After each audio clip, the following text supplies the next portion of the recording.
지금 최근에 세 문제에서 네 문제가 나오고 있어요. 많이 났을 때 네 문제가 나오고요. 기본적으로 지금 세 문제가 지금 연속이요. 3년 동안 세 문제가 나오고 있어요. 민법 총칙에서 모두 10문제가 나오는데요. 그 중에서 30%를 차지하고 있는 부분이 대리라고 하는 제도예요. 알겠죠? 근데 이것은 어렵냐? 세상에서 제일 쉬운 게 대리예요. 알겠죠? 그래서 단지 양이 조금 많다. 이렇게 보시면 되죠. 자, 한번 보시죠. 자, 갑하고 을하고 있죠? 갑과 을이 계약을 하죠. 계약은 법률행위죠. 여러분, 법률행위는 무슨 요건이 있죠? 성립 요건이 있고, 그 다음에 효력 요건이 있죠. 성립 요건을 갖추지 못하면 불성립이라고 하고요. 성립 요건을 갖추면 성립하죠. 성립하면 이제 그 다음에 뭘 보죠? 효력 요건을 보죠. 효력 요건에는 갖추면 뭐가 된다? 일반적과 특별이 있는데요. 이 특별 효력 요건에 뭐가 있다? 대리권이 있죠. 그러니까 내가 지금 얘기하는 것은 우리가 지금 대리를 보죠. 대리권은 성립에 관한 것이 아니고 뭐에 관한 것이다? 효력에 관한 것이고, 효력에 관한 것이니까 만약에 대리권이 없다? 그러면 유효이다, 무효이다? 무효이다. 대리권이 없으면 무효다. 이런 뜻이에요. 무슨 지 알겠죠? 그러니까 무권 대리는 유효이다, 무효이다? 무효이다. 이렇게 표현하는 거예요. 무조건 암기하지 마시고 그것은 효력 요건에 속하니까 그렇단 말이죠. 지금 우리는 뭐냐면 당사자는 권리 능력, 의사 능력, 행위 능력이 있을 것. 목적은 확정성, 가능성, 적법성, 사회적 타당성이 있을 것. 자, 의사표시는 일치하고 하자가 없어야 되죠. 107조 비진입 표시, 108조 통정의 표시, 109조 착오, 110조 사기 강박. 그 다음에 의사표시 효력 발생 시기까지 했죠. 이제는 특별 효력 요건으로서 뭐가 있다? 대리권이 있고, 그 다음에 무효와 취소, 토지가 허가가 있죠. 그 다음에 조건과 기한이 남았단 말이죠. 알겠죠? 그래서 조건, 기한. 그래서 첫 번째가 대리권이죠. 대리권에 세 문제나 나온다 이 말이죠. 그럼 여러분요, 강의 노트는 언제다? 38쪽, 그림 노트 38쪽을 보셔요. 자, 대리의 적용은 뭐죠? 대리는 효력 요건에 속한다고 그랬죠. 대리는 법률행위, 재산상 법률행위만 적용이 되고요. 가족법상의 법률행위는 불법행위는 대리가 안 돼. 봐봐. 내가요, 갑일한테 대리권을 줬어. 근데 을이 상대방하고 얘기하다가요, 열받아가지고 상대방을 폭행을 했어. 그 폭행은 불법행위죠. 불법행위는 대리가 아니다 이 말이죠. 무슨지 알겠죠? 그래서 불법행위하고 가족법상은, 이런 가족법상 행위를 대리할 수 있나요? 알겠죠? 그것은 안 되죠. 신혼여행을 대리로 간다? 괜찮아 보이는 상품인데요. 갈 수 있다 없다? 없다 이 말이죠. 알겠죠? 대리할 수 없다 이 말이에요. 가족법상은. 이해되셨죠? 재산상 법률행위, 재산상은 뭐죠? 매매나 교환이나 증여나 임대차나 이런 것들을 대리할 수 있다 이런 말이에요. 아시겠죠? 강의를 대리 들을 수 있나요? 어떤 사람들 보면 대리 수강한다. 그건 말이 안 되죠 사실은. 그렇죠? 나 말고 다른 사람이 강의 좀 오늘 내가 못 가니까 다른 사람이 들으면 안 돼요? 그것은 우리가 원칙적으로는 강의라고 하는 것은 대리 수강이 원래는 안 되는 것이죠. 근데 그렇게 하세요 이렇게 얘기하죠. 알겠죠? 그래서 사실행위는요, 먼저 순수하고 혼합 있죠. 여러분, 순수 사실행위 뭐가 있어? 이건 우리가 어디서 나오냐?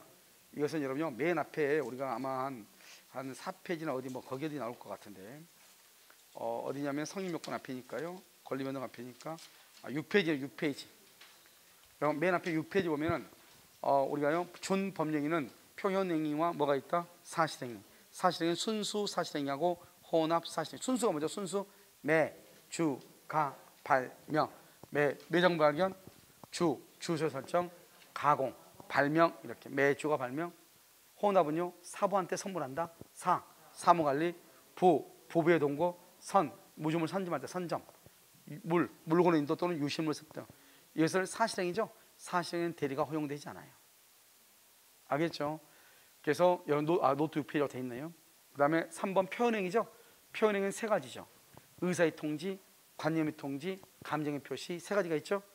의사의 통지는 앞에가 무슨 말이냐가 중요하지 않고 뒤가 무슨 말이 있으면 최고, 거절, 그걸 의체거라 하죠. 관념의 통지는요, 통지, 승인, 승낙.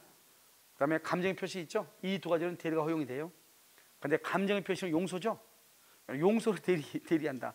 말이 안 돼. 우리나라 사람들은 용서 많이 대리해요. 알겠죠? 우리나라 사람들은 야, 네 친구 걔 정말 못됐더라. 걔가 어떻게 나한테 그럴 수 있냐 그렇게 얘기하죠. 야, 그 친구 그럴 애가 아닌데 야, 내가 대신 사과할게. 무슨 말인지 알겠죠? 그건 말이 된다 안 된다? 안 되죠. 그럼 우리나라 사람은 우리나라 사람들한테 항상 보는 오지랖이잖아요. 그러니까 아무데나 그냥 들이대죠 그냥. 알겠죠? 그래서 내가 대신 사과할게. 내가 대신 용서를 빌게. 말이 돼 안 돼? 안 되죠. 그럼 여러분, 용서라는 것은 대리할 수 없는 거예요. 아시겠죠? 그래서 최고 거절 통지 승인 승낙은 대리가 허용돼. 이 말이 무슨 말이냐? 그럼요 여기요 채권 양도의 통지를 대리인에서 할 수 있다 이런 말이죠. 알겠죠? 그것을 얘기하고요. 그 다음에요 여기 지금 표현행위 있죠? 이 표현행위는 또 뭐가 되냐? 의사 표시에 관한 규정을 적용해. 그래서 여기 두 가지 있죠? 대리 허용이 되어 있죠? 밑에다 또 하나 써봐. 도달주의 적용해. 도달주의가 적용이 돼. 그래서 채권 양도의 통지는 도달함으로써 효력이 생기는 거예요. 채권 양도 통지. 그래서 여기다가 도달주의 적용 이렇게 있네요 거기요. 근데 거기 지금 6페이지로 나와 있는데요. 여러분 잠깐 볼까요? 대리 한번 볼까요? 6페이지 인데 지금 대리는 기본적인 것만 써놓으니까요. 없는데 6페이지는 다 나와 있어. 알겠죠? 6페이지 보면은 오른쪽에 도달주의 적용된다고 돼 있죠? 그런데 여기 그 대리 부분에는 기본적인 것을 쓰다 보니까 지금 아직은 대리가 허용된다 이것만 있는데요. 자, 그다음 보세요. 중요한 게 사자죠. 사자가 누구예요? 사자. 호랑이 친구 사자잖아요. 사자는 뭐다? 심부름한다 이렇게 보시면 되죠. 자, 사자는요 전달 기관하고요. 그다음에 뭐가 있냐면 표시 기관하고 두 가지가 있어요. 그럼 전달 기관은요 집 배운 아저씨죠. 편지를 배달하는 것이요. A한테 편지를 보내라고 했는데 B한테 배달했어. 그럼 편지가 도달했어요? 안 했어요? 안 했죠. 그것을 부도달의 문제라고 얘기하는 거예요. 표시는 문제. 표시는 뭐라 하냐면 내가 이렇게 얘기하는 거예요. 야 재현아 너 가가지고 쟤한테 가가지고 우리 집 1억 원에 살 건가 한번 물어봐주고 와 이렇게 얘기했단 말이죠. 가다가요 돌부리에 넘어져가지고 벌떡 일어났더니 1,000만 원에 사라고 그랬나 해가지고 가가지고 야 너 1,000만 원에 살 건가 물어보던데 이렇게. 알았죠? 내가 의사표시를 결정했죠. 내가 결정해서 그렇게 말하라고 했는데 말을 지금 잘못 전달했죠. 봐봐, 우리는 손으로 잘못 쓰거나 말을 잘못하면 그걸 뭐란다? 표시상의 착오라고 하죠. 지금 표시를 잘못했잖아요. 그래서 이런 경우를 뭐란다? 표시상의 착오라고 해요. 그걸 취소할 수가 있는 거예요. 그래서 우리가 말할 때 봐봐요. 이 두 가지 중에서 하나는 그냥 편지를 그냥 있는 그대로 가서 배달만 하는 것이고 하나는 내가 가서 말로 하는 거잖아요. 그러니까 이 둘 중에서 어느 것이 더 대리하고 더 가까워요? 대리하고 어느 것이 대리하고 더 유사해? 표시기관이죠. 표시가 대리하고 유사하죠. 그럼 대리인은 가서 말로 하는 거잖아요. 내가 대리인인데요 이렇게 하면서. 무슨지 알겠죠? 그래서 표시기관으로서의 사자가 뭐하고 가깝다? 대리하고 가깝다 이 말이죠. 그래서 우리가 나중에 사자의 경우 표현 대리가 성립할 수 있다 이런 말이 나오거든요. 그것은 표시기관으로서의 사자, 이것이 표현 대리가 성립할 수 있는 거예요. 알겠죠? 대리와 유사하다 이 말이죠. 그다음에 그래서 여러분요 표시기관 할 때 표시기관 거기 밑에 한번 써봐. 여기 표시기관에다가 써요. 그래서 표현 대리 성립 가능이라고 써봐. 표현 대리 성립 가능 이렇게 한번 써보라고. 썼어요? 그 다음에 사자는요 뭐가 없어요? 사자는 의사 능력이 없어요. 의사 능력이 없어도 사자가 는 뭐죠? 이런 보면 어린애들 있잖아요. 5살짜리 의사 능력이 없거든요. 요즘 어린애들 보면 식당 같은 한 번씩 가면 여자애들 어린아이들 있잖아요. 자기네 엄마 아빠하고 얘기할 때 보면 대화가 다 돼요. 어린애들 조그만 해가지고 엄마들하고 아빠들하고 식당에서 밥 먹고 있을 때 와가지고 뭐 엄마 뭐 먹을까요? 나는 뭐 그건 싫어 뭐 이렇게 얘기한단 말이죠. 근데 이제 어젠가는 저쪽 식당을 갔었는데 거기 보면 뒤에 등받이가 없는 의자예요. 그러니까 이 어린이한테 아빠가 자꾸 저 등받이 있는 저쪽으로 가서 앉아. 그래서 얘가 자기는 싫다는 여기가 좋다는 거예요. 그러니까 잘못하면 넘어질 수 있어. 그러니까 싫다고 계속 우기는 거예요. 그러니까 이제 자기는 아빠가 얘를 놀래키려고 얘를 살짝 뒤로 이렇게 눕히니까 얘가 뒤에 등받이가 없으니까 놀라는 거예요. 그랬더니 봐 이렇게 떨어지면 큰일 나. 그랬더니 걔가 뭐라고 깜짝 놀랐다고 해서 깜짝 놀랐네 뭐 이러면서 계속 깜짝 놀랐다면서 앞으로 가더라고요. 그러니까 이런 아이들은 대충 대화가 되는 거잖아요. 걔한테 가가지고 옆집 이모한테 우리 집 엄마가 빨리 와서 놀러 오라고 그래. 밥 맛있는 거 해놨다고 먹으러 오라고 그래. 그러면 옳죠 심부름 해 안 해요? 하죠. 그러니까 걔가 사자거든요. 근데 걔는 미성년자이지만 미성년자보다는 의상력이 없는 5살짜리잖아요. 그러니까 걔도 사자가 될 수 있다 이 말이에요. 알겠죠? 내 말 지금 이해됐죠? 그러니까 의사 능력이 없어도 된다 이 말이에요. 사자는. 두 번째는요 표현대로 성립된다고 얘기했죠? 그 다음에 세 번째는요 본인이 의사 표시를 결정해. 그러니까 본인이 의사 표시를 직접 결정해서 사자한테 가서 내가 애한테 가서 이모 좀 오라고 그래 이렇게. 그럼 그때 가서 전화하잖아요 보통은요. 근데 가서 보니까 이모가요 어제 이모가 나한테요 꿀밤을 하나 줬거든요. 그러니까 초인종 딱 누르고 뭐라 하죠? 이모 너 우리 집 절대 오지 마 이렇게 하고 와버리죠. 알겠죠? 표시를 잘못했다면 표시를 잘못했죠? 그래서 표시상에 착오라고 하는 거예요. 알겠죠? 그러니까 저쪽에서요, 야 니네가 나 오지 마라 하는데, 그러니까 우리 애가 또 장난했나 보네 이렇게 얘기하죠. 알겠죠? 그래서 의사 표시를 스스로 결정하니까요, 이 의사 표시가 잘 됐냐 잘못됐냐 하는 것은 누구를 기준으로 판단한다? 본인을 기준으로 판단하는 거예요. 이게 이제 대리하고 다른 거예요. 대리하고 좀 있으면 이제 이건 이제 우리가 봤잖아요. 그러면 대리를 이제 보면, 대리의 삼면관계를 보면, 여러분 대리의 삼면관계는 맨 밑에 있죠. 어느 쪽에 38페이지 맨 밑에 있는 것을 약간 좀 길게 써놨단 말이죠. 자, 대리 삼면관계는 갑을 본인이라고 하고요. 여기요 대리 을이라고 하는 사람, 갑이 을한테 대리권을 주죠. 그러면 을을 뭐란다? 대리인이라고 하고요. 대리권을 주면 대리인이죠. 그러면 이 을이라는 사람이 병이라는 상대방하고요 계약을 하죠. 그걸 대리행위라고 그래. 봐봐, 계약은 뭐죠? 계약을 뭐라고 그래? 매매 계약을 뭐란다? 법률 요건 원인행위라고 하죠. 원인행위. 그래서 계약은 뭐다? 계약은 다른 말로 법률행위죠. 그런데 대리인이 법률행위를 하죠. 그래서 대리인이 법률행위를 하죠. 그래서 대리행위라고 그래. 계약은 법률행위잖아요. 대리인이 법률행위니까 그것을 줄여서 대리행위라고 한다고. 그러면요 이 사람은 계약만 해. 대리행위란 말은 계약이란 말이에요. 계약 체결. 대리는 열심히요 가서 상대방 만나서 얘기해가지고 계약을 체결해. 그럼 모든 대리 효과, 모든 결과는 다 누구한테 간다? 본인한테 가. 대리 효과는 뭐죠? 대리 행위로 인한 법률 효과란 말이에요. 대리 행위로 인한 법률 효과는 다 누구한테 간다? 본인. 그러니까 대리인을 뭐라고 한다? 광대라고 하는 거예요. 대리는 열심히 춤추죠? 알겠죠? 열심히 춤추죠? 그럼 모든 효과는 누구한테 가는 것이다? 본인한테 가는 거. 본인한테. 무슨 말 알겠죠? 모든 건 본인한테 가. 그러니까 대리는 광대에 불과해요. 그러니까 봐봐요, 대리는 자기 자신을 위해서 일을 해요? 타인을 위해서 일을 해요?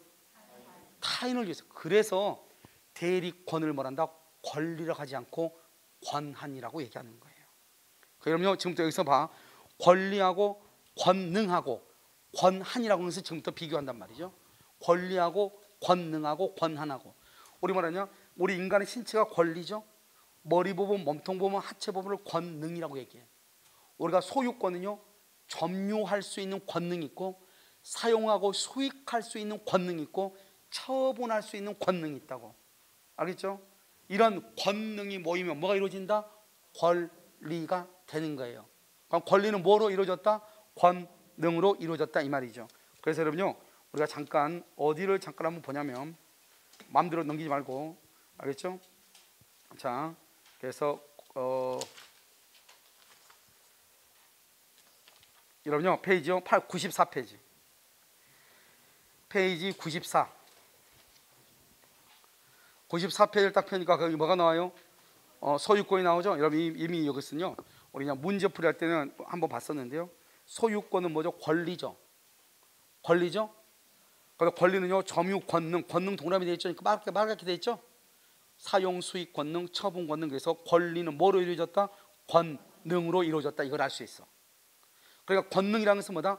권리를 이루고 있는 개개의 사실을 권능이라고 얘기하는 거예요. 아시겠죠? 그런데 여러분요, 그럼 권한이란 게 뭐라고? 권한은 자신을 위해서, 타인을 위하여? 타인을 위해서. 그래서 여러분요, 페이지 어디를 보시냐면, 페이지요, 여러분 3페이지를 봐. 페이지 3페이지.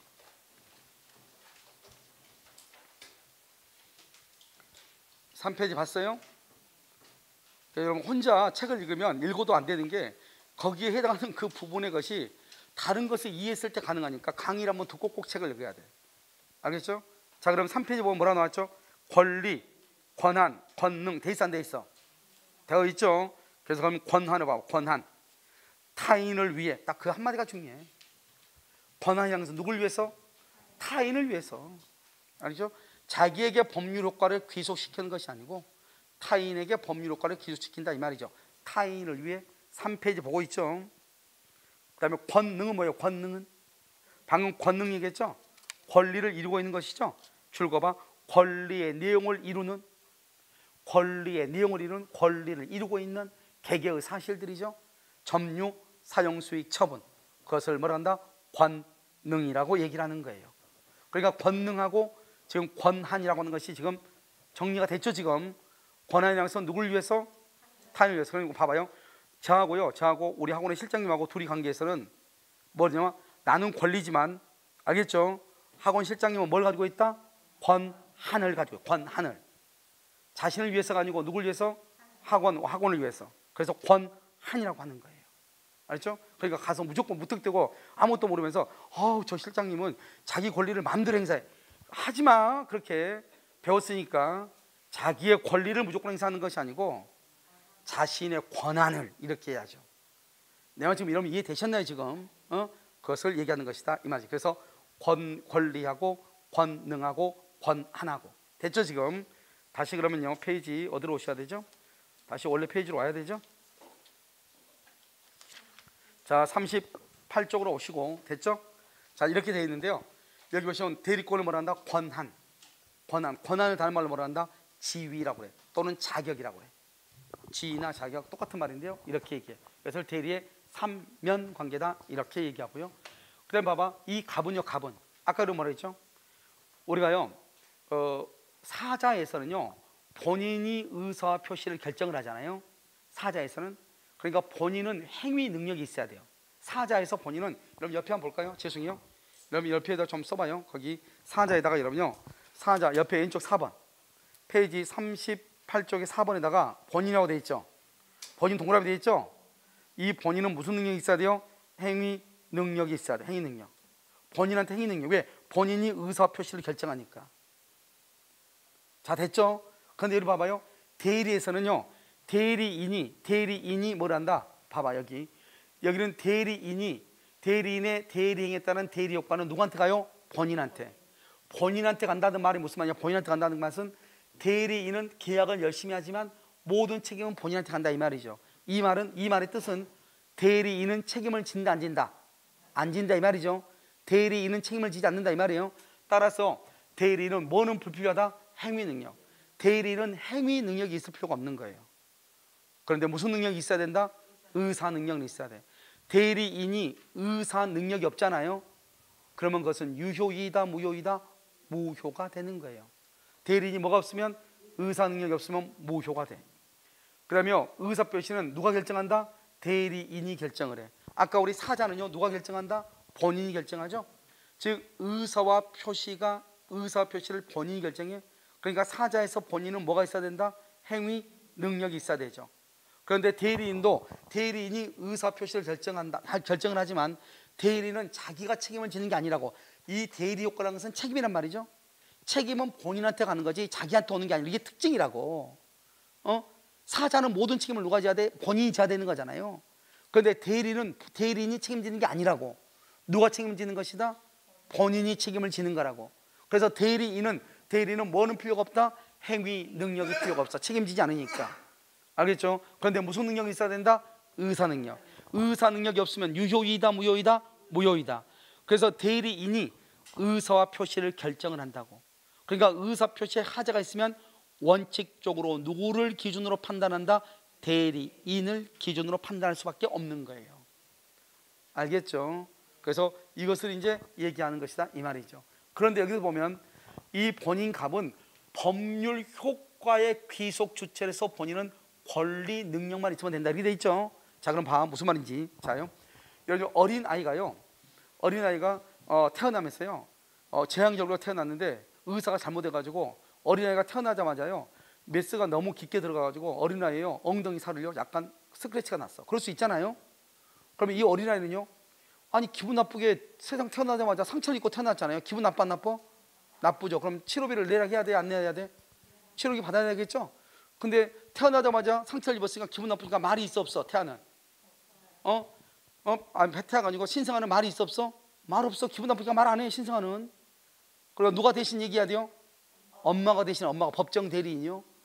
그럼 엄마가 아이를 위해서 지금 병원을 상대로 싸우죠. 엄마가 승소했죠. 치료비를 100만 원 받았단 말이죠. 그 100만 원은 누구의 이름으로 나온다? 아이의 이름으로 나와요? 엄마의 이름으로 나와요? 100만 원이? 그게 중요해. 누구의 이름으로 나오냐고.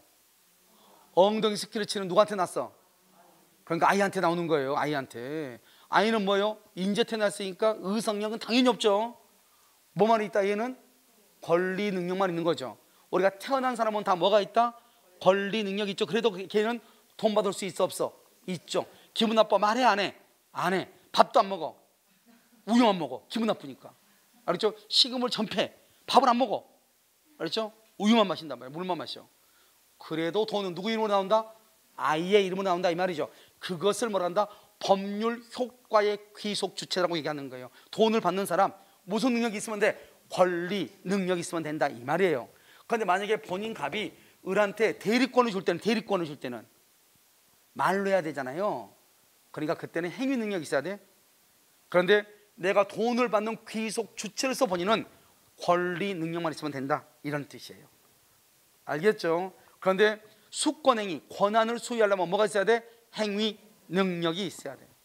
됐죠? 그러면 대리의 3면 관계에 대해서 우리가 한번 지금 살펴보고 있단 말이죠. 그래서 중요한 것은 대리인이 계약을 하죠. 모든 책임은 누구한테 간다? 본인에게 간다. 자기는 책임진다 안 진다? 안 진다. 따라서 대리인은 행위, 능력이 있을 필요가 있다 없다? 없다. 책임지지 않으니까. 그런데 무슨 능력이 있어야 돼? 의사 능력은 있어야 된다. 의사 능력. 그래서 대리인이 의사표시의 하자는 대리인을 기준으로 판단하는 것이다. 우리가 사자에서는 모든 의사표시를 누가 결정한다? 본인이 결정하죠. 그래서 의사표시의 하자도 누구를 표준으로 결정한다? 본인을 표준으로 결정한다 이런 뜻이에요. 좀 이해되셨나요? 자, 그것을 대리의 3면 관계다 이렇게 표현을 하는 거예요. 됐죠? 지금 3면 관계 이렇게. 자, 이제 대리권이죠. 자, 그럼 여러분 보면 앞에 오른쪽에 맨 위에 오른쪽에 이제 여러분요 38페이지에 대리권을 봐. 자, 대리권은요 발생하고 변경하고 소멸. 야, 봐봐. 여기 대리권을 보기 전에 어디를 지금 보냐? 여러분 봐봐. 무조건 따르지 말고 지금 여기 지금 대리권 보고 그다음에 대리 행위를 보는 거예요.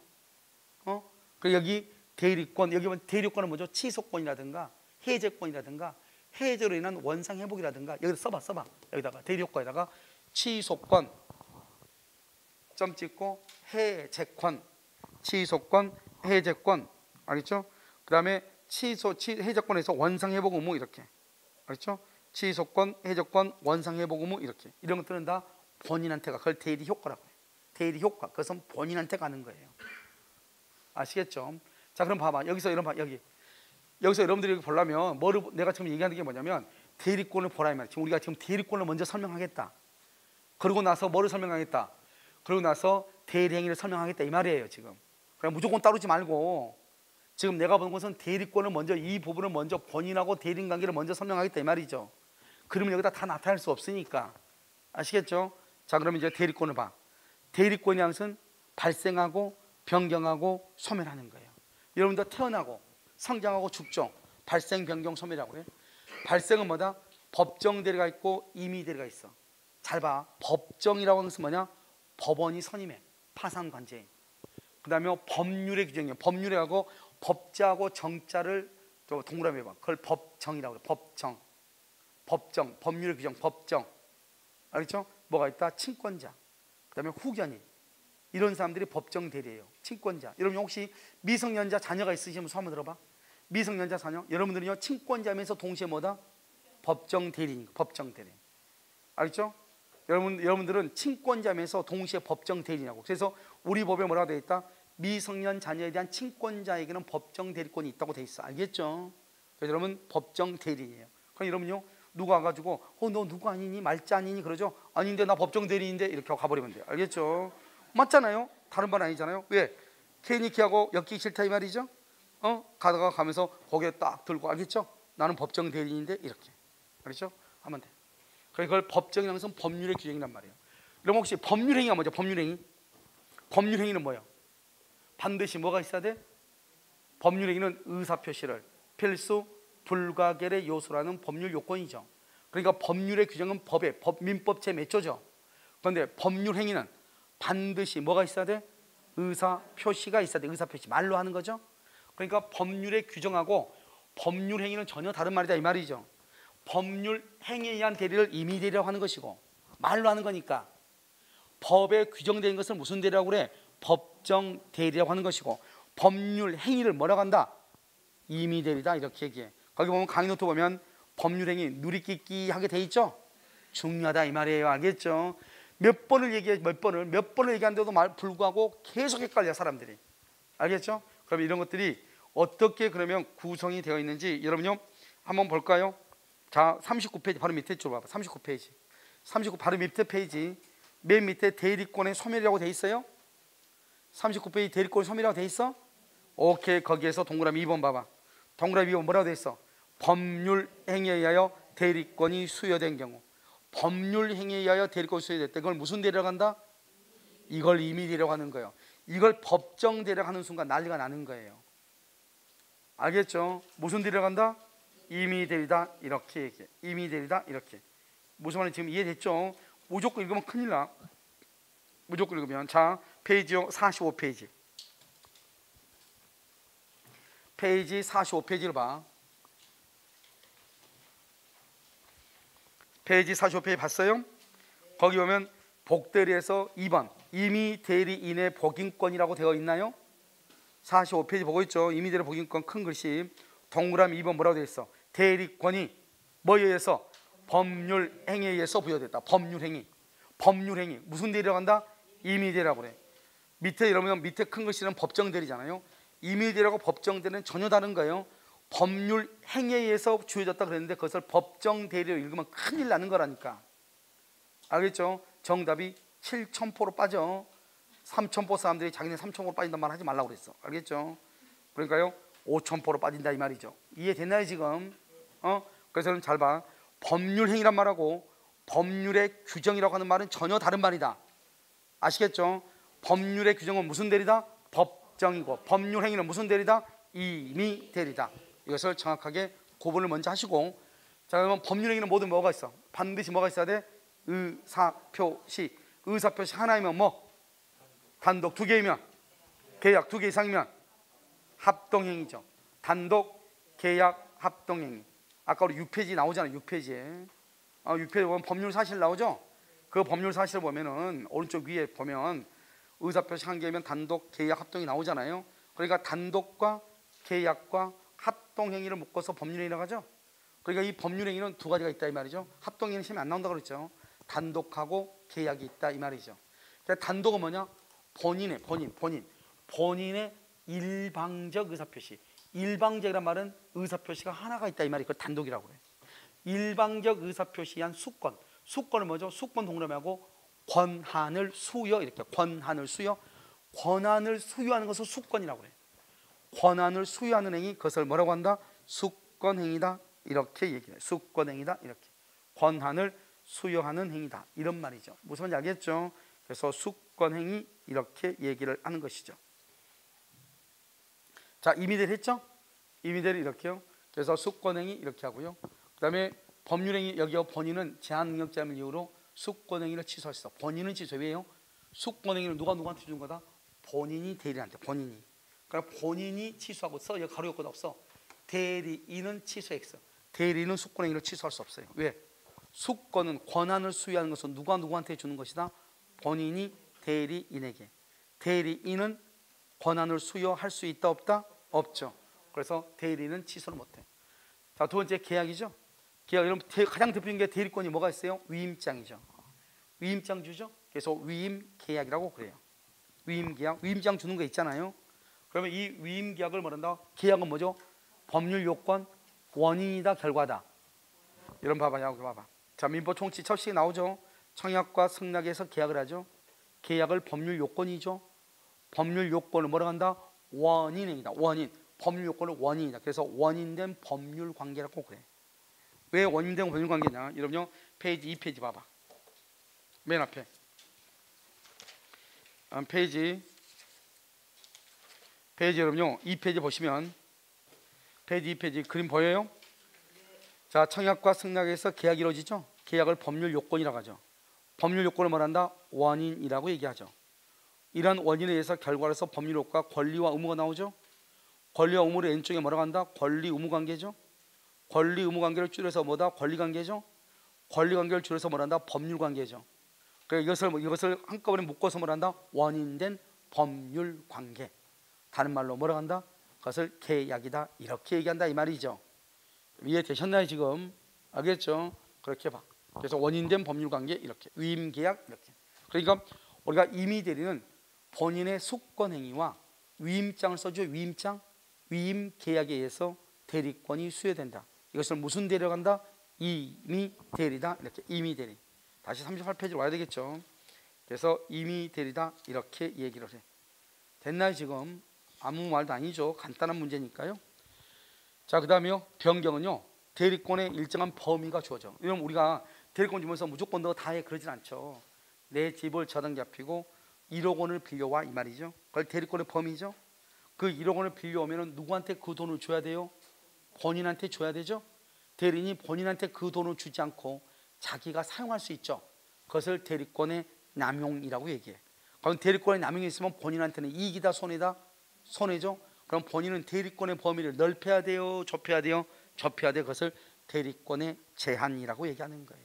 그러니까 일정한 대리권의 범위가 있고 그 범위 안에서 대리권을 남용하고 그러면 본인은 손해니까 대리권을 제한시킨다. 순서로 가는 거예요. 책에도 다 그런 순서로 되어 있어. 소멸은요. 임의대리 법정대리요 공통으로 소멸하는 것이 있어. 공통으로. 그 다음에 임의대리에만 한정된 것이 있고 법정대리에만 한정된 것이 있어. 알겠죠? 공통으로 소멸하는 거 이런 것들이 있다 이 말이죠. 자, 이제 여기서 봐봐. 항상 대리권은 이것을 내가 이제 수도 없이 이걸 쓸 거예요. 그러니까 이걸 암기해야 돼. 대리권은 발생, 변경, 소멸이다. 발생은 법정대리, 임의대리다. 법정대리는 법률의 규정, 임의대리는 법률 행위다. 그다음 변경은요. 일정한 대리권의 범위가 있다. 그 범위 안에서 대리인이 대리행위를 했는데 그 돈을 본인한테 줘야 되는데 본인한테 주지 않고 대리인 자신이 사용한다. 그것을 뭐라고 표현한다? 대리권의 남용이다.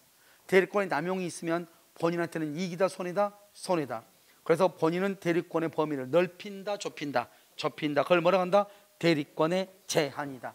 그러니까 대리권의 범위가 있고 대리권의 남용이 나오고 대리권의 제한이 나오는 거예요. 마지막으로 대리권이 이제 소멸하죠. 우리도 사람이 태어나고 성장하고 죽잖아요. 똑같아요. 대리권도 태어나고 발생, 성장하고 범위, 그 다음에 죽으면 소멸이죠. 이 소멸에는 임의대리, 법정대리에 공통적으로 소멸하는 것이 있고 임의대리에만 한정되는 소멸이 있고 법정대리에만 한정되는 소멸 원인이 있다 이런 뜻이에요. 알겠죠? 이 구조가 책의 순서라고. 그러니까 구조를 잘 알아야 되겠죠. 자, 그럼 우리가 이제 발생을 받죠. 그럼 대리권이 이제 임의대리든 법정대리든 대리권이 발생했죠. 대리권이 발생했으면 이제 을이 이제 대리인이 되는 거예요. 인제서야. 알겠죠? 이제서야. 근데 대리권이 지금 있죠? 발생했으니까 있으니까 무슨 대리가 간다? 유권대리. 여전히 대리권이 없으면 무슨 대리가 간다? 무권대리라고 얘기하는 거예요. 대리권이 있으면 무슨 대리? 유권대리. 없으면 무슨 대리? 무권대리. 대리권이 어떻게 발생하느냐? 발생을 어떻게 하느냐? 법률의 규정에 따라서 발생한다. 무슨 대리? 법정대리. 법률 행위에 의해서 부여된다. 임의대리. 법률 행위는 무슨 대리? 임의대리. 법률의 규정은 무슨 대리? 법정대리. 이렇게. 알겠죠? 자, 이제 보시죠. 다 대리권 이제 다시 이제 우리가 아까 발생은 봤죠? 발생은요. 법정대리하고 무슨 대리가 있다? 임의대리가 있고 법정대리는 법률의 규정이고 임의대리는 뭐라고 있다? 법률 행위다. 법률 행위는 단독 행위가 있고 뭐가 있다? 계약이 있고 단독 행위는요. 본인의 일방적 의사 표시에 의해서 권한을 수여하는 수권 행위가 있는 것이고 보통은 다 뭐다? 위임장 써요. 위임장. 그래서 위임 계약이라고 하는 원인된 법률 관계.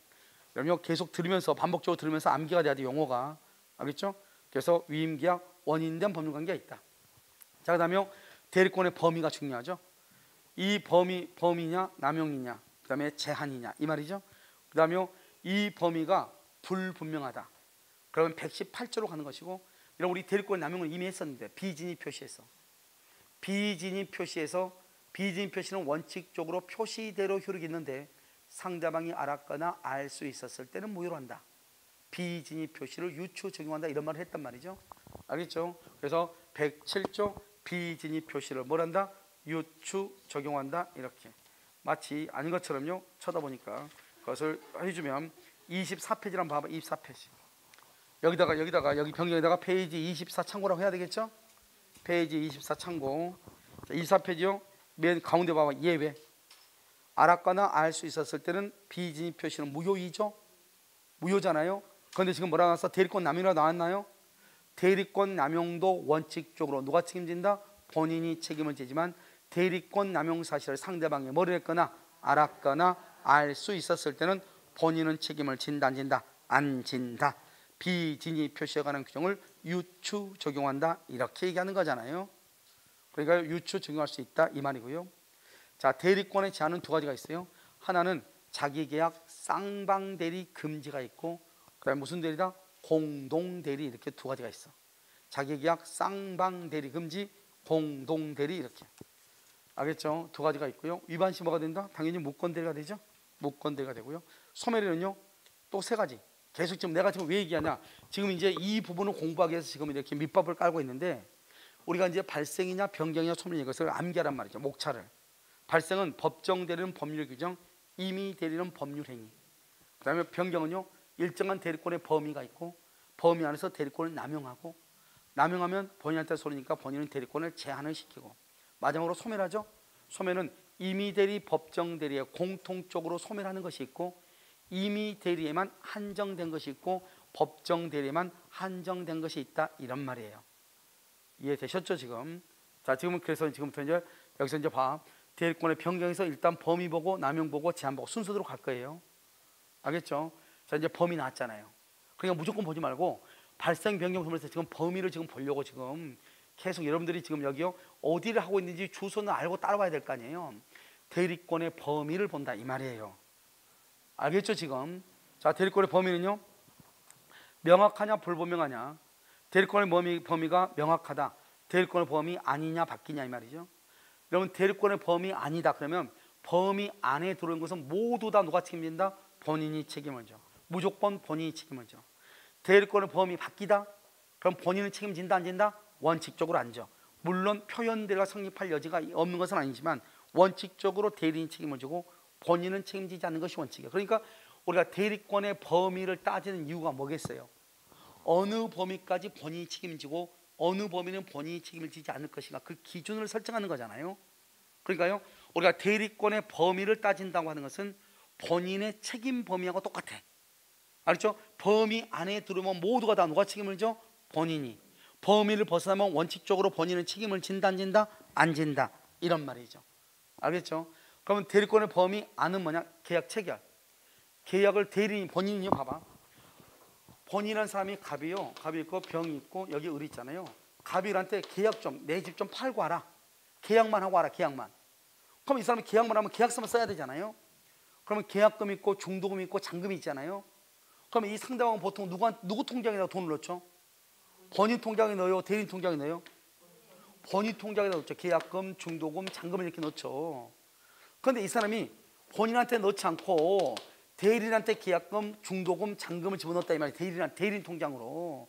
그러면 되는가 이 말이죠. 된다 안 된다? 된다 이 말이죠. 그래서 대리인은 매매계약 체결만 하겠는데 계약금, 중도금, 잔금을 수령할 수 있다는 거예요. 대리인이. 여러분 여기서 뭐가 나와? 견물생심이라는 말이 나오는 거잖아요. 돈을요 갑자기 한 번도 1,000만 원 이상의 돈을 만져본 적이 없는데 1억이라는 돈이 계약금으로 딱 손에 딱 잡히니까 쓰고 싶어 안 쓰고 싶어? 쓰고 싶죠. 원래 그 돈은 누구한테 돌려줘야 돼? 본인한테 줘야 되는데 대리인이 그 돈을 자기를 위해서 써버려. 그러니까 여기 대리권의 범위 안에는 무조건 누가 책임지죠? 본인이 책임지죠. 그런데 이 사람이 이 돈을 받아서 자기가 사용해버려. 자기가. 그걸 대리권의 남용이라고 그래. 대리권의 남용은 일단 대리권의 범위 안에서 이루어지죠. 안에서. 대리권의 범위 안에서 이루어지면 무조건 누가 책임을 져? 본인이. 그러니까 대리인이 그 돈을 받아서 본인한테 주지 않고 자기 자신을 위해서 사용하죠. 그러면 대리권의 남용이라고 하는데, 대리권의 남용의 경우에도 원칙적으로 누가 책임진다? 본인이 책임을 진다. 그러면 대리인이 대리권을 남용하게 되면은 대리인이 그 돈을 사용했다는 것이고, 사용을 했음에도 불구하고 누가 책임을 진다? 본인이 책임을 진다는 것이고, 그럼 본인은 이익이다 손해다? 손해라는 것이고, 그러니까 본인은 손해니까 대리인이 대리권을 남용을 하게 되면은 대리권을 넓힐 수가 있다 없다? 없고, 대리권을 뭐라 한다? 좁혀야 된다. 대리권을 좁히는 것을 뭐라고 표현한다? 대리권의 제한이라고 표현한다, 이런 말이죠. 우선 이해됐죠? 다시. 대리권의 범위 안에 들어오면 무조건 누가 책임진다? 본인이 책임을 진다. 무조건 본인이 책임져. 대리권의 범위를 벗어나면 본인 책임진다 안 진다? 안 진다. 그러면 대리인이 매매 계약을 체결하죠. 체결하면 나는 계약서만 쓰는 게 아니라고. 대리인은 계약금이나 중도금이나 잔금도 내가 대신 대리인이 받을 수 있다. 그러면 봐봐. 상대방이요 본인한테 입금을 시켜야 되는데 본인한테 입금 시키지 않고 대리인한테 잔금을 줬단 말이죠. 그래도 대리권의 범위 아니죠? 범위 아니면 모든 책임을 누가 진다고? 본인이 진다고 그랬죠? 그래서 본인이 책임지니까 상대방은요 대리인한테 잔금을 지급하고 등기는 누구한테 청구하고 본인한테 청구할 수 있다 이 말이죠. 알겠죠? 강의할 때 좀 떨지 마, 움찔하지 마. 알겠죠? 그러면 내일부터 다음 시간부터는 기용안 좀 하나씩 먹고 와. 알겠죠? 떨지 않게끔. 알겠죠? 그래서는 뭐냐? 우리가 이제 대리인은 그냥 얘기해. 대리인은 중도금 잔금을 수령할 권한이 있다. 그러면 모든 책임은 누구한테 간다? 본인한테 간다. 그러니까 상대방이 대리인 통장에 입금을 시키고 그래도 누구한테 준 거나 마찬가지다. 본인한테 준 거나 마찬가지다. 등기는 누구한테 청구한다? 본인한테 청구할 수 있다. 근데 우리 중개업자들은 꼭 본인 통장 가져오라고 그래. 왜? 배운 것하고 현실하고 불안해. 왜요? 본인이 와가지고 뭐라고 하면요 우리는 법대로 했는데 그러면 본인이 그걸 인정해서 안 해줘. 안 해주고 불안하니까 시끄러우니까 본인 통장 가져오라고 그래. 그러려면 법이 인정하는 제도로 바꾸려면 합리적인 설명이 있어야 돼. 알겠죠? 나는 왜 그런가? 그럼 이 대리는 못 믿겠다는 거잖아요. 너는 누구다? 사기꾼이다 이 말이잖아요. 그럼 내가 왜 사기꾼인지 하는 것을 증명을 해야지. 알죠? 법에서 대리인 통장에 입금시킬 수 있다잖아요. 그럼 대리인 통장에 입금시켜주면 되죠. 대리인 입금시켜달라고 하면. 꼭 물어본단 말이죠. 딸이 대리인으로 왔는데요 딸한테 주면 안 될 것 같아. 이 딸이 아주 독한 애거든요. 아니 독하든 안 독하든 그건 관계없죠. 그건 대리인이잖아요. 알겠죠? 대리니까 독하니까 자기 부모의 땅을 팔러 왔겠죠. 알겠죠? 안 독한 것들은요 못 팔죠. 눈치 보느라고. 독하니까 팔러 왔을 거 아니에요. 신경 쓰지 마시고 대리인한테 중도금 잔금을 지급해도 관계없다. 아시겠죠? 그런데 실무에 가서는 누구한테 또 입금시킨다? 본인한테. 왜? 나중에 문제 생기면 귀찮으니까. 알겠죠? 자, 문제 나올 것도 없지만 여기는 계약 체결만 해라겠는데 여기는 체결하고 이행이 뭐죠? 등기까지 하고 와라. 등기하고 잔금은 무슨 관계다? 동시 이행이죠. 그러면 이행을 하려면 등기를 해주려면 잔금을 받아야 될 거 아니에요. 그래서 뭘 한다? 잔금 지급기를 연계해 줄 수 있다 이렇게 얘기해. 그래서 이 두 가지만 딸딸딸 암기해. 자, 대리권의 범위는 중도금과 잔금을 수령할 수 있다. 대리권의 매매계약 체결뿐만 아니라 이행에 대해서 이행까지 하고 가라. 포괄수권이죠. 그러면 잔금 지급기를 할 수 있다. 연계해 줄 수 있다. 같이 보라고. 자, 그다음에 임의 대리는 이런 봐봐. 여기 우리가 이제 여기 갑이 본인이잖아요. 갑이 본인이고요. 여기 병이 상대방이잖아요. 상대방이고 봐 이제 갑이 그런데 아까 우리 대리권이 발생하죠. 대리권이 발생. 대리권을 주죠. 대리권이 여기가 대리권이잖아요. 대리권이 이 사람한테 있느냐? 있으면 무슨 대리? 유권 대리. 없으면 무슨 대리? 무권 대리. 이 대리권이 법에 의해서 발생했다. 뭐 법정 대리. 법률행위 그럼 뭐 임의 대리. 벌써 지금 네 가지 나왔죠.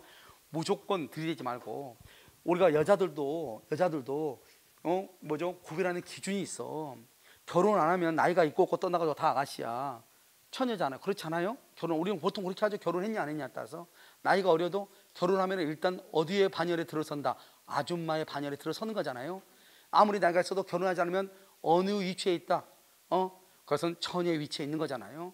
그러면 할아버지 할머니 그 다음에 여학생 다 뭐예요? 지금 어떠한 하나의 기준을 가지고 하는 거잖아요. 무슨 알겠죠? 결혼했느냐 안 했느냐 이렇게. 그다음에 나이가 어느 정도 일정한 나이가 있느냐 없느냐 이렇게. 학교를 다니냐 안 다니냐 이렇게 가지고 여학생 남학생 이렇게 구별하는 거잖아요. 그러니까 무조건 들이대지 말고 구별하는 것이 유권 대리와 무권 대리는 어떻게 구별한다? 대리권이 있느냐 없느냐. 있으면 무슨 대리? 유권. 없으면 무슨 대리? 무권 대리. 그 다음에 두 번째는요 대리권이 어떻게 발생하는가? 법률의 규정에 의해서 발생한다. 무슨 대리? 법정 대리. 법률 행위에 의해서 발생한다. 무슨 대리? 임의 대리. 지금 105번 얘기했어. 알겠죠? 그 다음에 이제 마지막으로 이거예요. 대리인이 상대방한테 말을 해. 야, 너 집 살래? 말을 해. 항상 대리인이 기준이에요. 우리 지금 대리 보고 있죠? 대리인이 상대방한테 얘기한다는 것은 대리인이 상대방한테 나아간다 이 말이지. 이걸 능동대리라고 그래. 능동대리. 상대방이 대리인한테 뭐라고 얘기를 해. 그럼 대리인이 그 말을 받아야 되겠죠? 우린 것을 뭐라 한다? 수동대리라고 그래. 그러니까 의사표시의 방향이죠. 의사표시의 방향. 대리인이 의사표시를 한다. 무슨 대리? 능동대리. 의사표시를 받는다. 무슨 대리? 수동대리. 이렇게. 알겠죠? 한다. 무슨 대리? 능동. 받는다. 무슨 대리? 수동. 어떻게 해서 발생했느냐? 법률의 규정 무슨 대리? 법정. 그 다음에 법률 행위는 무슨 대리? 임의 대리. 대리권이 있다 무슨 대리? 유권 대리. 대리권이 없다 무권 대리. 이렇게 딱 구별하는 거예요. 됐죠? 그러면 봐봐, 우리 대리권을 주면 능동 대리, 임의 대리는 내가 대리 됐어. 대리 대래 말만 해? 말만 하고 저쪽에 말할 때는 나 몰라. 그래요? 뭐 주고받아, 의사표시장에서 주고받아야 될 거 아니에요. 그러니까 내가 말할 수도 있고 상대가 말을 받을 수도 있죠. 이해됐죠 지금? 그래서 대리권에는 능동 대리뿐만 아니라 모두 수령 대리권도 포함한다 이 말이죠. 알겠죠? 그 다음에 봐봐, 내가 변호인한테 소송을 맡기면서 중간에 화해를 해도 되고, 안 그러면 좀 불리할 것 같으면 포기해도 된다 그랬어요. 그때 이 인간이 진짜 포기했어요. 알겠죠? 왜? 포기하라고 했잖아요. 그러니까 뭐를 했어? 포기했죠. 그러니까 대리권의 범위지 뭐예요. 이것을 대리권의 범위 아니라고 해요. 그런데 여기에서 중요한 것은 우리가 저 세 번째 이 수령 대리권도 시험에 나오긴 나왔지만, 실질적으로 중요한 것은 우리 시험에는 거의 두 가지만 지금까지 주야장차 시험에 나오고 있다. 매매계약 체결은 중동과 잔금을 수령할 수 있다. 체결과 이행은 잔금 지급기를 연기할 수 있다. 주야장차 나오고 있다. 알겠죠? 자, 그럼 됐죠? 자, 대리권의 범위 바뀌다. 대리권의 범위 바뀌면 뭐냐면 여기 봐봐, 극과 극이다 이렇게 생각합니다. 극과 극이다, 극과 극이다 이렇게 보시면 돼요. 알겠죠? 남극과 북극이다 이렇게 보시면 돼요. 한번 볼까요? 여러분요, 거기 보면 여러분요, 강의 노트 여러분요 페이지 38페이지 거기 보면 대리권의 범위 바뀌라고 돼 있나요? 그러면은 대리인이 책임지죠?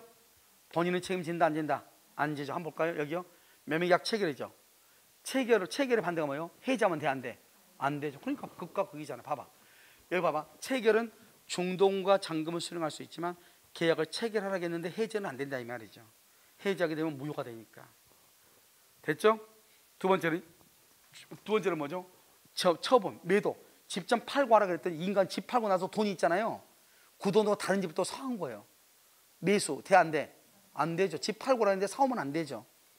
예금 좀 하고 오라 했더니 예금을 담보로 대출을 받았고 왔어. 된다 안 된다? 안 된다. 처분하면 된다 안 된다? 안 된다. 입찰이 뭐죠? 이런 경매하고 입찰하고 차이는 뭐예요? 경매하고 입찰의 차이가 뭐예요? 경매는 상대방이 지금 현재 거래되고 있는 가격을 알고 하는 거예요. 이런 혹시 옛날에 MBC인가에서 보면 뭐 중소기업에서 뭐 아이디어 상품이 있으면 중소기업 대표자들이 쭉 나와가지고 나 얼마 주고 사겠다 막 이런 거 했잖아요. 저쪽에서 뭐라 한다? 1억. 그럼 저쪽에서 1억 2천, 저쪽에서 1억 3천 이렇게 하죠. 남이 지금 얼마를 지금 베팅하는지를 알면서 하는 것 있죠. 그걸 경매라고 그래. 그래서 여러분 보면 인터넷에 뭐가 있어? 옥션? 경매 있어 없어? 있죠. 거기 가면은 언제부터 얼마부터 시작해? 100원부터 시작하죠. 거기 가서 보면 신발 같은 거 100원부터 1000원부터 시작해. 알겠죠? 그러면 시간이 지나면 얼마로 가 있어요? 5만 5천에 가 있죠 지금. 알겠죠? 그러니까 지금 누가 지금 클릭한 걸 알면서 클릭한단 말이죠. 이해됐죠? 그걸 경매라고 그래. 그런데 상대방이 얼마를 썼는지를 몰라. 상대방의 속이요 시커매, 알 수가 없어. 그걸 뭐라고 그래? 입찰이라고 얘기하는 거예요. 그래서 여러분요, 우리가 말할 때 부동산 경매 그러죠? 부동산 경매할 때는 여러분 중개사 법령에서 공부할 때 배웠겠지만 입찰 봉투에다가, 알겠죠? 비밀스럽게 써가지고 그걸 밀봉해서 낸단 말이죠.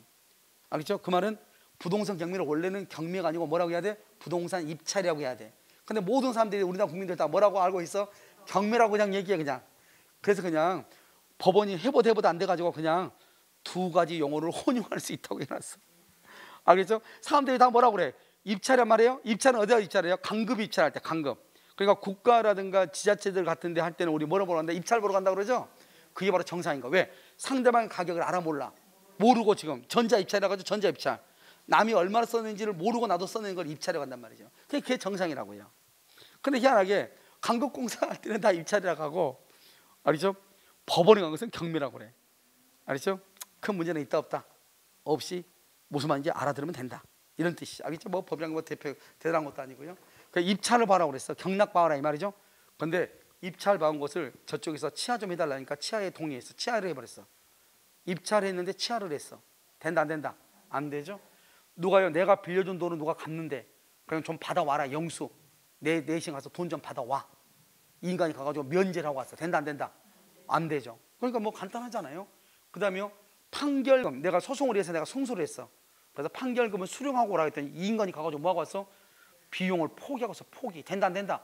아니 돈 받아오라 했더니 가서 포기하고 왔다니까요. 그래 딱 보면은 봐봐. 여기에서 이 두 가지하고 여기에서 시험이 잘 나오는데 이것은 우리가 한 번만 딱 공부하면 딱 아는 것들이잖아요. 이런 그렇지 않나요? 이런 봐. 체결의 반대는 뭐예요? 해지 안 되죠. 해지 안 돼. 매도 처분의 반대는 뭐예요? 매수. 매도니까 매수. 안 되죠. 예금하고라 했는데 뭘 하면 안 된다? 예금을 담보로 대출받거나 처분하면 안 되죠. 입찰받으라 했는데 입찰에 대해서 뭐 하면 안 된다? 취하에 동의하면 안 되죠. 영수 돈 받아오라 했는데 이 인간 가서 뭐 하고 왔어? 면제. 영수 돈 받아와라 이 말이에요. 수령 영수 똑같단 말이에요. 그런데 가서 뭐 하고 왔어? 면제하고 왔다 이 말이죠. 판결금은 수령 똑같은 말이에요. 영수나 수령은 똑같아. 이 인간 가서 포기하고 왔어. 포기. 된다 안 된다? 안 된다 이 말이죠. 그냥 암기하면 되는 거죠. 이렇게요. 됐죠? 자, 이것을 대리권의 범위. 여러분 시험에 대리권의 범위가 시험에 제일 잘 나온다니까요. 지금 여기에서는 대리권의 범위가. 자, 매매계약 체결은요, 중도금 잔금을 수령할 수 있다. 체결은 계약을 해지할 수는 없다. 체결과 이행에 관한 포괄 수권은 잔금 지급기를 연기해 줄 수 있다. 알겠죠? 그 다음에 이제 여기 이제 쭉 보면 되는 거죠. 아시겠죠? 자, 그 다음에 이것은 이제 그런데 이런 것들은 원래 안 되죠. 안 되는데 본인의 특별한 숙번이 있으면 가능하다 이 말이고요. 자, 그다음 봐봐. 여기 이제 여기 한번 봐봐. 우리가 아까 대리권의 범위 안에서 뭐를 한다고 그랬죠? 대리권을 남용할 수 있다고 그랬죠. 그럼 대리권의 범위 아니죠. 그래서 대리인이 중도금이나 잔금을 대리인이 수령했다 이 말이죠. 그럼 그 돈을 어떻게 해야 돼? 본인한테 돌려줘야 되겠죠. 근데 그 돈을 본인한테 주지 않고 누가 쓴다? 이걸 잔금 수령한다는 건 대리권의 범위 아니다 이 말이죠. 대리권의 범위 안은 무조건 누가 책임을 진다고 그랬죠? 본인이 책임을 진다고 그랬죠. 그러면 이 돈을 수령해서 누구를? 자기 자신, 대리인 자신이나 자신의 여자친구, 제3자료에서 사용하는 것, 이것을 뭐라 한다? 대리권 남용이라고 그래. 그러니까 대리권 남용은 항상 대리권 범위하고 같이 연동이 돼야 돼. 그러니까 여러분요, 책을 보면 대리권 범위 있고 대리권 남용은 저 뒤에 있어. 그건 잘못된 것이에요. 그럼 법을 이해를 못하고 있는 거예요. 알겠죠? 그러니까 어떻게 돼요? 대리권의 범위 안에서 대리권을 남용하는 거잖아요. 그러니까 대리권의 범위를 알아야 대리권 남용 같이 연결이 되죠. 대리권의 범위 안은 무조건 누가 책임진다? 본인이. 그래서 대리권의 남용도 일단 누가 책임진다? 본인이 책임을 지는 거예요. 본인이. 그래서 대리권 남용도 본인 책임을 져. 왜? 대리권의 범위 안에서 문제되는 게 바로 대리권의 남용이니까. 그런데 대리권을 상대방이 그러면 이 돈을 대리인한테 주면은 대리인이 사용할 것 같아. 그러면 대리인 통장에 입금해야 돼? 본인 통장에 입금해야 돼? 본인 통장에. 그럼에도 불구하고 대리인 통장에 입금했더니 정말로 대리인이 그것을 유용을 했어. 그러면 대리인하고 상대방하고 둘이 짜고 본인을 물먹이는 거잖아요.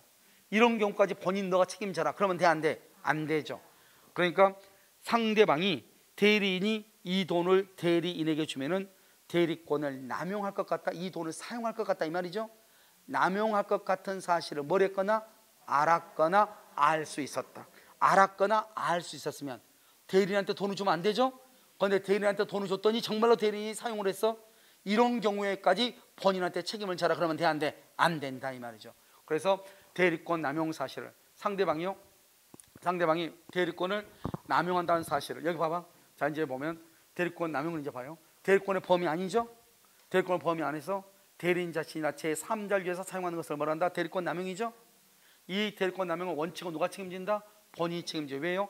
대리권의 범위 아니니까. 대리권의 범위 아니니까.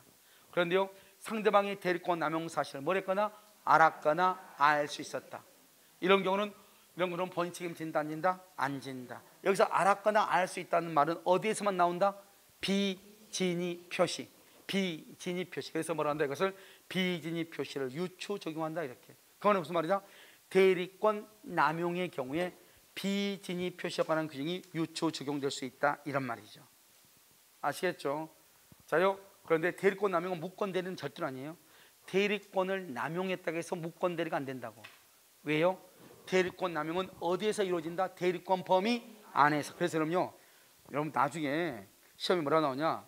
대리인이 대리권을 남용한 경우는 무권 대리가 된다 그러면 그런 것 같아요. 큰일 난다고. 대리권의 남용은 대리권의 범위 안에서 이루어지니까 유권 대리잖아요. 유권 대리니까 원칙적으로 누가 책임진다? 본인이 책임을 지는 거 아니에요. 그래도 우리가요, 좀 이따 배우겠지만 다음 시간에 자기계약 쌍방대리 금지하고 공동대리를 위반하면 그것은 무권대리가 돼요. 그런데 대리권 남용은 무권대리가 될 수가 없는 거예요. 왜? 대리권의 범위 안에서 이루어지니까. 대리권의 범위 안에서. 아시겠죠? 그래서 대리권 범위 안에서 이루어지기 때문에 무권대리란 말을 사용할 수가 없다 이런 말이에요. 이해되셨나요? 자, 그럼 다시 한번 읽어볼까요? 자, 우리가 지금까지 이거 했던 것을요, 여러분 보시면, 그럼 또 하나 있나요? 보죠. 자, 대리권의 범위는요, 분명한 경우가 있고, 또 뭐한 거 있죠? 명확하지 않는 경우 있죠? 불명확한 경우, 여기를 한번 보죠. 자, 불명확한 경우는 뭐가 있다? 보존행위야. 그 다음에 보존행위는 본인의 승낙 필요 없어요. 뭘 할 수 있다? 기한이 도래한 채무를 변제하고요, 가옥을 수선하고 부패한 음식물을 처분하고, 우리 시험에 다 나온 거예요. 미등기 건물에 대해서 보존 등기라고요. 그 다음에 소멸시효를 중단시키는 거, 이런 것들은 다 뭐다? 보존행위예요. 이 보존행위란 말의 뜻은 뭐냐? 그것은 본인의 승낙이 필요가 없다는 거예요. 두 번째는요, 성질이 변하지 않는 범위 내에서요, 이용하고 계량이에요. 여러분, 이용하고 계량은 뭐죠? 성질이 변하지 않아야죠. 예금. 예금은 뭐죠? 예금이라는 것은 권리죠. 예금을 인출해서 대여한다, 빌려준다, 그건 안 되죠. 그 다음에 형질 변경하면 안 되죠. 임야를요 대지로 바꿔버려, 대리인이. 그러면 안 된다 이 말이죠. 그 다음에 관리행위죠. 여기 이용 계량인 것은 관리행. 관리는 뭐죠? 임대차를 얘기해요. 그래서 임대차는 할 수 있는데, 예금, 여기서 시험이요, 우리 시험에 이것은 시험이 나왔죠. 예금을 인출해서 대여하는 건 안 된다 이렇게. 그 다음에 마지막으로 처분행위는 안 되죠. 다시 봐봐. 우리가 대리권의 범위가 명확하죠. 대리권의 범위가 명확하면은, 대리권의 범위 안으로 명확하면 본인, 대리권의 범위 밖으로 명확하면 대리인이 책임을 지죠. 그런데 대리권의 범위가 애매할 수 있어. 그게 무슨 말이냐? 갑이요 을한테 대리권을 주면서, 야, 너 내 대리인이 좀 될래? 이래. 그런데 을이 뭐라고 그래? 응, 알았어 이랬단 말이죠. 그런데 알았어 그랬는데 뭘 하란 말이 없는 거예요. 그럼 뭘 하란 말이 없으면 그러면 대리인이 할 수 있는 게 뭐냐 이 말이죠. 알겠죠? 대리인은 뭘 할 수 있다? 기한이 도래한 채무다. 기한이 도래했으면 돈을 갚아야죠. 안 갚으면 채무불이행으로 이자가 붙잖아요. 그 다음에 소멸시효, 소멸되는 것을 중단을 시키는 거, 좋은 거잖아요. 음식물이 부패됐어, 빨리 그럼 처분하고 어든지 버리든지 해야죠. 알겠죠? 이런 것들은 할 수 있다 이 말이죠. 이런 것들은 본인의 승낙 없이 대리인이 단독으로 할 수 있다, 보존행위. 그런데 봐봐, 이용과 계량은 무조건 하는 게 아니에요. 보존행위는 단독으로 하죠. 이용 계량은 무조건 하는 것이 아니고 성질이 변하지 않아야 돼. 성질이. 예금은 권리잖아요, 권리. 예금을 인출해버리면 돈이죠. 그럼 금전이 물건이 돼버리잖아요. 예금을 인출해서 또 그걸 빌려줘, 그건 안 되는 거예요. 자, 두 번째는요, 형질 변경 안 되는 거예요. 자, 그럼 이거 한번 봐봐요. 여러분요, 재밌는 것은 아닌데 이용하고 계량 행위를 지금부터요 구별할 수 있는지 봐봐. 본인 갑이 병한테요 돈 1억을 빌려줬어. 1억을 무이자로 빌려줬는데요. 이때 이제 대리인이요, 이 사람이 을이요 대리인이 됐어. 을이 대리인이 돼서 대리인이요 병이라는 사람한테 연 5% 이자를 받아. 여기 본인은 무이자로 빌려줬는데 대리인은 연 5% 이자를 내려간 거예요. 알겠죠? 그런 경우 있잖아요. 자, 두 번째는요, 뭐가 있냐면, 두 번째는요, 이 갑이라는 사람의 돈이요 1억 있어, 1억. 근데 이것을 을이 대리인이요, 이 대리인이요 이 1억의 돈을 지금 보관하고 있는데요, 그냥 가지고 있으면 뭐예요? 그래서 이것을 병한테 돈 1억을 빌려주면서 연 5% 이자를 받기로 했어요. 이자를. 자, 이런 두 가지가 있죠. 이것을 무슨 행위라고 그래? 이거 이용이에요, 계량이에요? 이것은 이용이에요, 계량이에요? 이걸 지금 묻는 거예요. 그러면 이용과 계량은 어떻게 하는 것이냐? 계량이라는 것은 현재보다 좋게 하는 거예요. 여러분요, 초과 지붕을 계량한다고 그러죠. 초과 지붕을 기와지붕으로 바꾸면 계량한다고 그러죠. 현재 있는 상태를 더 좋게 만드는 거예요. 여기는 지금 무이자죠. 무이자로 빌려준 것을 이자를 받았죠. 그러면 본인한테 좋아졌어, 나빠졌어? 그걸 좋아졌죠. 그걸 계량이라고 하는 거예요. 알겠죠? 여기는요, 그냥 돈 1억을 맡겼다면 아무것도 없죠. 1억을 맡겼는데 그냥 가지고 있으면 뭐예요? 그러면 돈을 다른 사람한테 빌려주고 이자를 받는 게 낫겠죠. 이것을 이용한다고 얘기하는 거예요. 알겠죠? 현재보다 더 좋게 하면 뭐를 한다? 계량이다. 알겠죠? 그래서 계량과 이용이다. 이걸 가지고 얘가 시험에 나온 것이 아니고, 이용이란 말이 이런 말이고 계량이란 말이 이런 말이다 이 말이죠. 이것은 보통 뭐다? 임대준 행위를 이용 계량이라고 해. 그런데 뭐는 안 되는 것이다? 예금을 인출해서 주식을 사거나 이 대여하는 건 안 되고요. 형질 변경하는 건 안 되는, 이걸 정확하게 알아야 돼요. 그러니까 대리권의 범위가 잘 모르겠다, 불분명하다, 그럼 어떻게 한다? 보존행위는 제한 없이 할 수 있고요. 본인의 승낙도 받지 않죠. 이용과 계량행위는 내 멋대로 하는 게 아니에요. 어떻게 해야 돼요? 이용과 계량은 어떻게 해야 돼요? 성질이 변하지 않는 범위 내에서 하는 거예요. 성질이 변하지 않는 범위 내에서. 자, 문제 여기서. 자, 그럼 문제는 그럼 어떻게 나오죠? 문제는 어떻게 나와요? 뭐 문제는 그렇게 나오죠. 자, 여기서 문제요. 대리권의 범위가 불분명할 경우, 대리권의 범위가 불분명할 경우 보존행위만 할 수 있다. OX. 대리권의 범위가 불분명할 경우는 보존행위만 할 수 있다. 대리권의 범위가 불분명할 경우는 보존행위를 할 수 있다. 닭똥집 몰라? 닭똥집 오 해야죠. 알겠죠? 닭똥집. 왜요? 여기 봐봐. 대리권의 범위가 불분명하면 보존행위도 하고 성질이 변하지 않는 면에서 이용계량도 하잖아요. 그래서 여기서 이런 말 하면 안 돼. 대리권의 범위가 불분명하다. 보존행위만 그럼 틀려. 이용계량행위만 그러면 안 돼. 모두 할 수 있으니까 보존할 수 있고, 보존행위만 그러면 안 돼. 모두 할 수 있으니까 이용계량도 할 수 있으니까. 말장난이라고요. 대리권의 범위가 불분명할 경우 보존행위만 할 수 있다. 이용계량만 할 수 있다. 안 된다고요. 그럼 어떻게 해야 돼요? 대리권의 범위가 불분명할 경우에는 보존행위와 이용계량행위만 할 수 있다. 그럼 맞죠? 둘 다니까 보존행위와 성질이 변하지 않는 범위 내에서 이용계량행위만 할 수 있다. 그럼 너무 길어져. 그럼 그건 시험이 안 나오고 뭐라 나오냐? 이렇게 나와. 보존행위만 할 수 있다. 틀렸어. 이용계량행위만 할 수 있다. 틀렸어. 보존행위를 할 수 있다. OX O. 이용계량행위를 할 수 있다. OX O. 이렇게. 그러니까 만 그러면 안 돼. 그러면 다 써야 돼. 다. 보존행위하고 이용계량행위를 다 쓰면 만. 그렇지 않고 보존행위 하나만 얘기하면 뭐라고 한다? 보존행위를, 이용계량행위를 할 수 있다. 보존행위를 할 수 있다. 그건 맞는 말이에요. 이것은 우리가 지금 저 사람 뭐 하는 거야? 나도 몰라. 알겠죠? 그런데 시험은 그렇게 나온다 이 말이죠. 이거 말장난이니까 별로 중요한 것 같지 않지만 우리가 할 수밖에 없는 것이다 이런 말이죠. 여러분 지금 이해되셨죠 지금? 그래서 숙고행위로 대리권의 범위를 알 수 없을 때, 그래서 여러분요 지금 우리가 이제 대리사 할 때 대리가 뭐가 어렵냐? 지금 우리가 지금까지 한 것이 이게 가장 어려워. 대리가. 알겠죠? 대리에서는 여러분 어떤 사람들은 무권 대리 그건 어렵잖아요. 무권 대리는 구조만 하면 되니까 그건 어려운 것이 아닌데 지금 이것이 어려운 것이에요. 지금 아니 여기까지 지금 대리 오늘 지금 배우는 것이 거의 이제 1시간 정도 배웠거든요. 여기까지가 상당히 어려워. 아, 대리한 것이 이렇게 생겼다. 알겠죠? 이제는 우리가 지금 뭐까지 봤냐? 대리권의 이제 범위까지 봤죠. 그다음에 이제 여기에서 다음 시간에 우리가 대리권의 제한 단계에 나와. 우리가 아까 대리권의 범위하고 남용까지 봤잖아요. 남용도 봤죠. 그다음에 이제 뭐가 나오냐? 대리권의 제한. 남용을 하니까 본인한테는 이익이다, 손해다, 손해.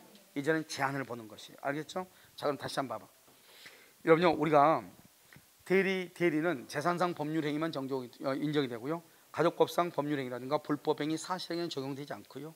그 다음에 준법률행위 중에서 표현행위, 의사의 통지와 관념의 통지, 의체거절, 최고거절, 관념의 통지, 통지 승인 승낙에 인정이 된다 이런 말이죠. 우리가 대리의 삼면관계를 보면 대리인이 계약을 하죠. 그럼 모든 대리 효과는 본인한테 기소가죠. 따라서 법률 효과의 귀속 주체로서 본인은 권리 능력만 있어도 되지만 대리는 자신이 직접 책임을 지는 것이 아니기 때문에 행위 능력이 있을 필요는 없고, 그런데 무슨 능력이 있어야 돼? 의사 능력이 있어야 되고, 대리인이 의사 표시를 결정을 하죠. 그래서 의사 표시하자는 누구를 기준으로 판단한다? 대리인을 기준으로 판단한다. 대리권은 발생하고 변경하고 소멸하죠.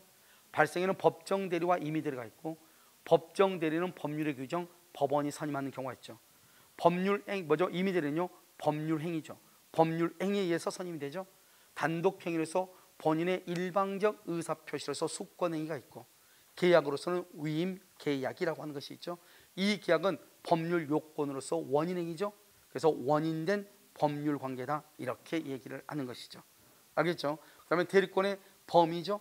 대리권의 범위는 매매계약 체결의 대리권은 뭐라 쓰다? 중동과 잔금을 수령할 수 있다. 체결과 이행은 잔금 지급기를 연기할 수 있다. 두 가지를 정확하게 알아고 그랬죠. 이렇게 대리인이 매매계약 체결의 대리권을 수여받은 대리인이 중도금과 잔금을 수령했어. 그럼 수령한 것을 본인한테 돌려줘야 되잖아요. 본인한테 돌려주지 않고 자기 자신을 위해서 사용하는 것, 그걸 뭐란다? 대리권의 남용이다. 대리권의 남용은, 남용이라고 하는 것은 대리권의 범위 안에서 이루어지는 거죠. 그러면 대리권의 범위 안에서 이루어지니까 모든 책임은 누가 지는 것이다? 본인에게 미친다. 대리권 남용 사실을 상대방이 뭘 했거나 알았거나 알 수 있으면 유효이다 무효이다? 상대방이 알거나 아니, 본인은 책임진다 안 진다? 안 진다. 우리가 대리권 남용 사실이 있다. 그러면 무권 대리가 된다. OX, X. 대리권 남용은 무엇하고 관계가 된다? 대리권 범위 내. 대리권 범위 내니까 원칙적으로 무권 대리란 말을 사용할 수가 없는 것이다. 이렇게. 그다음에 우리가 대리권에서는 대리권의 범위에 속하지 않는 것들이 있죠. 범위에 속하지 않는 것. 거기서 뭐가 있다? 이미 뭐죠? 대리인이 책임져야 되겠죠. 체결의 대리권은 계약을 해지할 수 없고, 용수 면제할 수 없고, 입찰 취하할 수 없고. 이해됐죠 지금? 그래서 그런 것들은 대리권의 범위에 속하지 아니한다. 이렇게. 자, 그다음에 이제 대리권의 범위가 명확할 때고, 대리권의 범위가 불명확할 때는 어떻게 하죠? 대리권 범위를 알 수 없을 때 보존행위는 제한 없이 할 수 있죠. 그래서 소멸시효를 중단시킨다거나 미등기 부동산을 보존 등기하는 것은 뭐가 된다? 보존행위. 다른 사람의 동의가 필요 없다. 기한이 도래한 채무를 변제하는 것. 뭐죠? 본인의 동의가 필요가 없다 이 말이죠. 그다음에 두 가지죠. 일단 무슨 행위다? 보존행위. 그다음에 성질이 변하지 않는 범위 내에서 이용과 계량이죠. 보존행위하고, 보존행위는 제한 없이, 이용과 계량행위는요 성질이 변하지 않아야 되죠. 어떤 것이 있다? 예금을 인출해서, 그다음에 대여하면 된다 안 된다? 안 돼. 주식을 사는 것도 안 된다 이 말이죠. 알겠죠? 그런 것들은 그다음에 형질 변경이죠. 형질 변경은 논을요 예를 들어서 대지를 전으로 이렇게 하면 된다 안 된다? 안 되죠. 그런 것은 인정되지 아니한다 이 말이죠. 그래서 대리권의 범위가 불분명할 때 이렇게 됐죠. 그래서 우리가 지금 대리권의 발생을 받고요, 대리권의 범위를 받고, 대리권의 남용을 받죠. 이제 뭘 본다? 대리권의 제한을 볼 거란 말이죠. 그래서 잠깐 쉬었다가요, 페이지 여러분요 40페이지 대리권의 제한을 보도록 그렇게 하겠습니다. 알겠죠? 잠깐 쉬겠습니다.